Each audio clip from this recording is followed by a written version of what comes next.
Sabuda and welcome to GaulCast. So we are coming back from a pretty good hiatus, and by we I mean me, because unfortunately Branagara is no longer on the show. Between us being on opposite sides of the country, having different work shifts, and the fact that they are extremely busy with podcasts, their own business, I'm busy with the podcast. I'm trying to get the YouTube channel going again and trying to get caught up on my carvings and the blog. We just couldn't quite get the schedules to line back up, and they decided that for the just for the good of the show that they decided to step back. But for anyone that wants to support Branagara, I believe they are part of two different podcasts. One is Dog Chat, Dog Talk. Something like that. The other one I believe is called A Witch in a Bus. Anyway, I'll try to find the links and put them in the description below, but please support them. I honestly, I don't know where I would be if it weren't for them and everything they've done to help me. They designed the website. They helped me get the podcast onto other streaming services.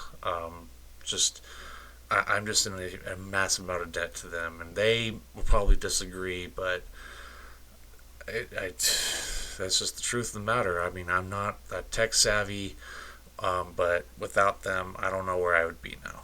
So, thank you, Branagara, if you're listening. You're a great friend, and you will be severely missed on the show. I think for the time being, I'm just going to do the show alone.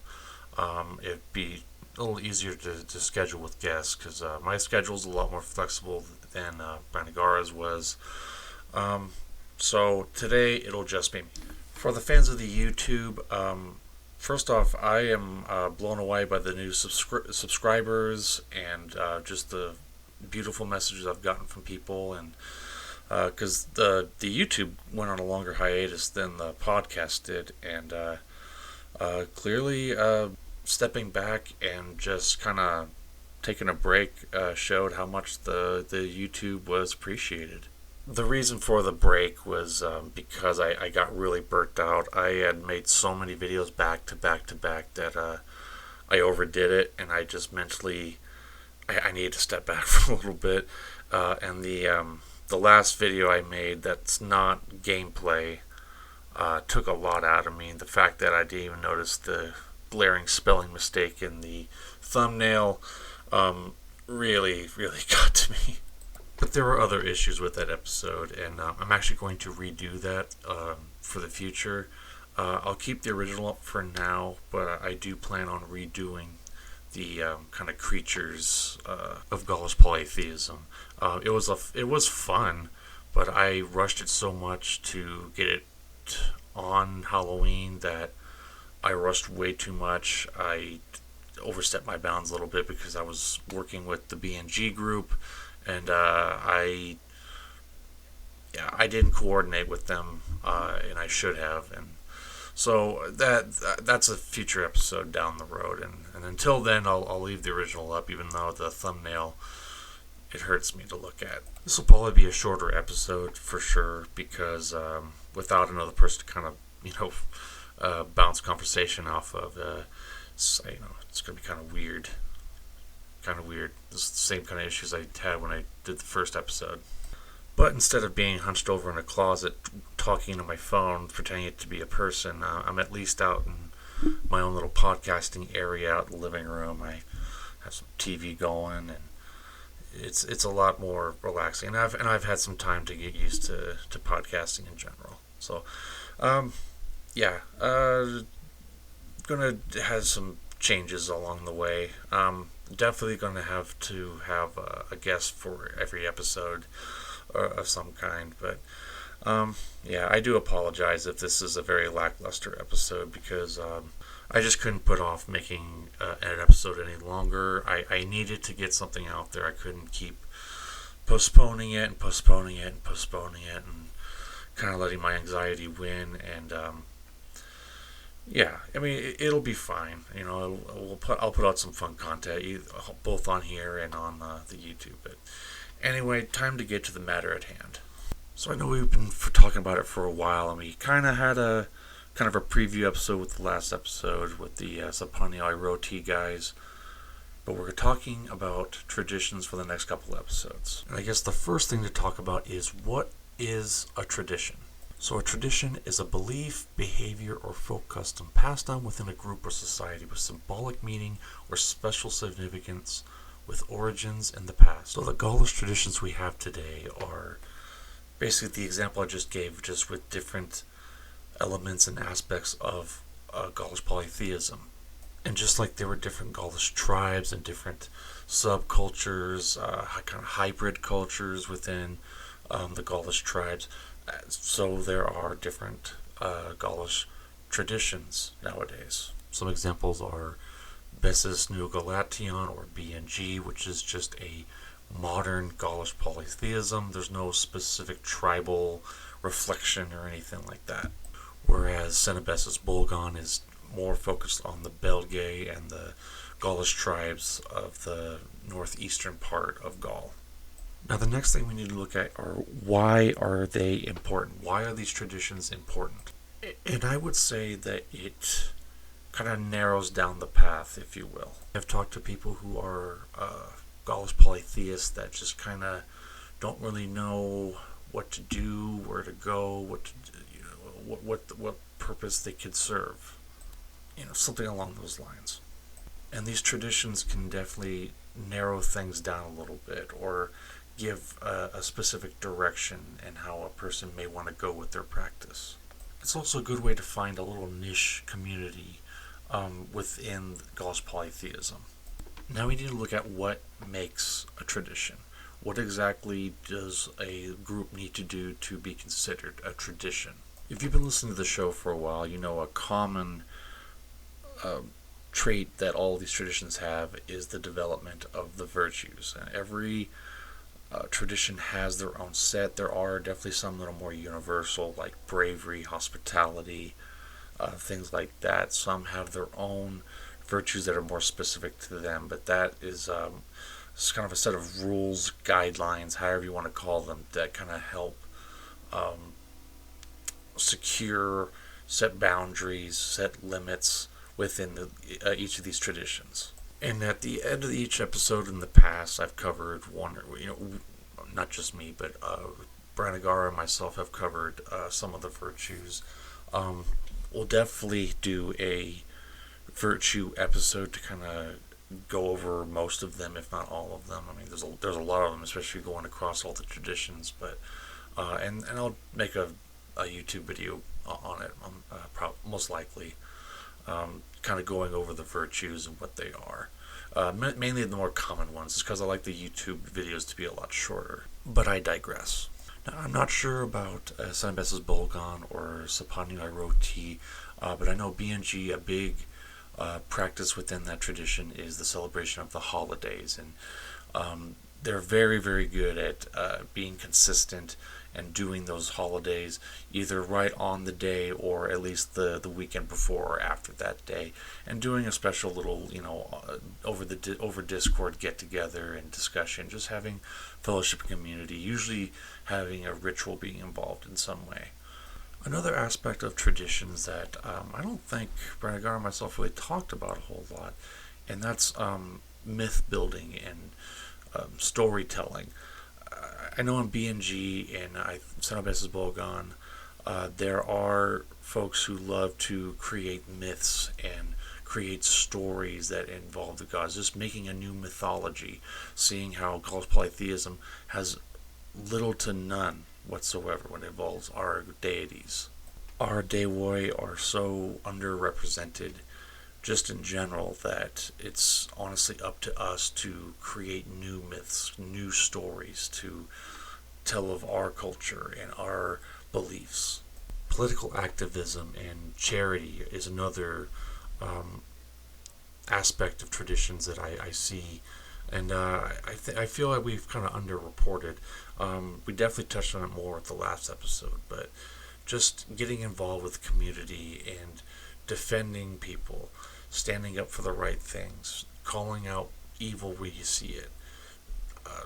Just little things and big things. Anything that kind of helps the society, helps the tribe, helps the everyone around us as a whole.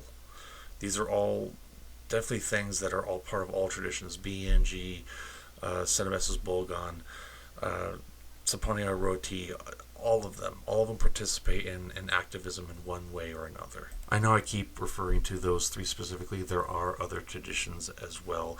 I just don't know their names off the top of my head, but I will definitely memorize them after we get to interviewing them later on down the road. Another big one for Gaul's polytheism, and that is development of the language.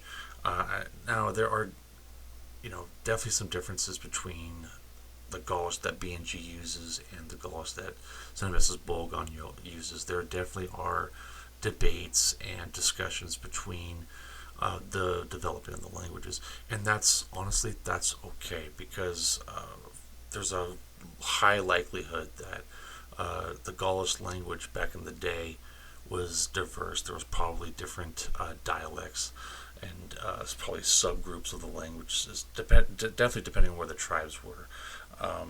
Transalpine, Cisalpine, are just examples. There may have been just slight variations, and that's common in languages nowadays. Spanish and Italian can have the same Latin roots, but the languages are significantly different. For Gaul's polytheism, I know the differences are going to get down to the nuances. Like, I believe the word "and" is either eti or etique. Literally a one-letter difference, but it sparks a pretty big debate when I've seen it being discussed on Discord and other places. I cannot say for sure if regalia or clothing is a thing with Gaulish tradition, but I do know that there are certain symbols that are more, I guess, focused on than others. Obviously, Saponia Roti focused more on the Tyrannus wheel, whereas BNG, there's a lot of focus on the torque. I'm not sure about Cenobes's Bolgon. Well, when we interview them, we'll find out at that time. But not saying that Saponia Roti doesn't, highly value torques and vice versa. But we'll definitely get into that when we, actually talk to folks from BNG, folks from Cenobes's Bolgon. I'll definitely have the Saponia Roti guys back on again. When going online and going through Facebook or Discord, and you're trying to find a community, I know one that we've brought up a lot was Tata Galation. They, from what I understand from talking with Kuno Belinus, they started out as a tradition, but became more of a community. And a community is different from a tradition. What Tata Galation is now is more of a hub, a place for everyone to kind of come together, discuss things, share their ideas, share their experiences, talk about their gods that they want to talk about the tribes. it's definitely a lot different than a tradition, although there's definitely a lot of similarities. A tradition is a community, but a community is not always a tradition. But I would say that the biggest difference between a tradition and a community or a hub is that a tradition should feel like a safe space.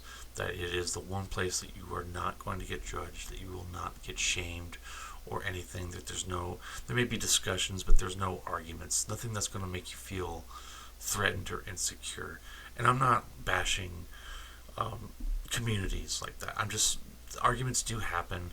Things get said, things get misinterpreted, taken out of context. It happens, and it sucks to see it happen, but it does happen. A tradition is definitely that kind of safe space that you can go to kind of get away from it, to decompress, but still be social, to still have a community there to be there for you.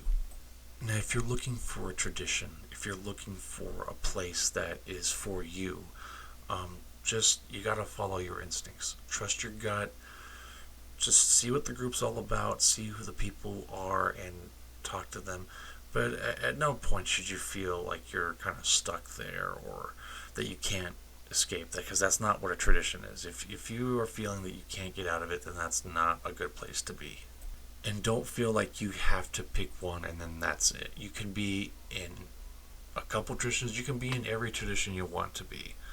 It's up to you. And typically people in the traditions are going to be really upset by that. Definitely always be aware and keep your head on the swivel for red flags. Most traditions, especially if they're on Discord, will have a list of rules and guidelines, and you can definitely see from there if they're going to be a good group. But just, always be on the lookout, especially if you're new. But after a while, if things are fine, if you're feeling safe, you're feeling comfortable, then that's a good thing, and you're in a good group. And there are new traditions forming all the time. If you are in all of them and not a single one's really kind of feeling right, start your own. Start your own tradition. The more groups there are, the more tribes there are, quote unquote, the more access, the more places that people have to go. And that's a good thing.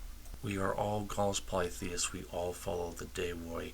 But the traditions kind of bring back the tribes in a way. That there isn't one way to follow. That there isn't one way to do things. There could be one culture to kind of guide us in the right way, in one direction, but there are different paths down that direction, if that makes any sense. All these pathways can lead us to the Daewoi. They lead us to the divine. And I sincerely believe that with all my heart. So with that said, I hope you're all looking forward to some of the traditions that we're going to be going into over the next coming weeks and months. And hopefully you guys hear something that you like, and I'm able to draw attention and lead you to these traditions, and that hopefully call out to you and give you kind of a safe place.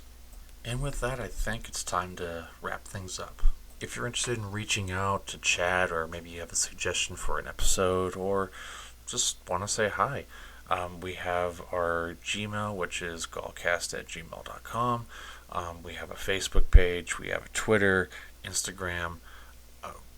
We still have a TikTok. I know I'm very active on TikTok, but I don't think I put anything on the GaulCast TikTok for quite some time. I should probably fix that, but I'll definitely start fixing that once I make some more YouTube episodes. We're also on YouTube. I can be found on Discord. If you want to find me individually, just look up my name, Artokatos Terakniknos.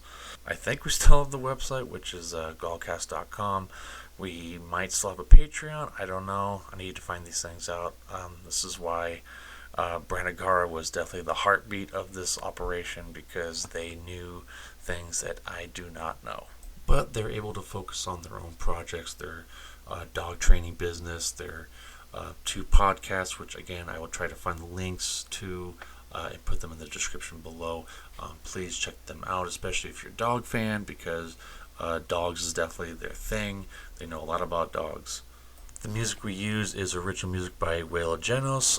You can look him up on Bandcamp. I'll try to put his link down below.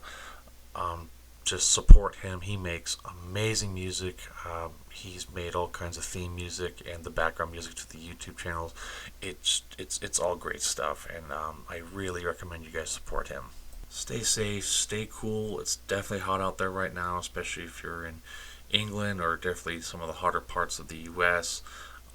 Just stay safe. Times are crazy right now, so just look after each other, take care of each other. Be safe, everybody. I love you. May the day away watch over you.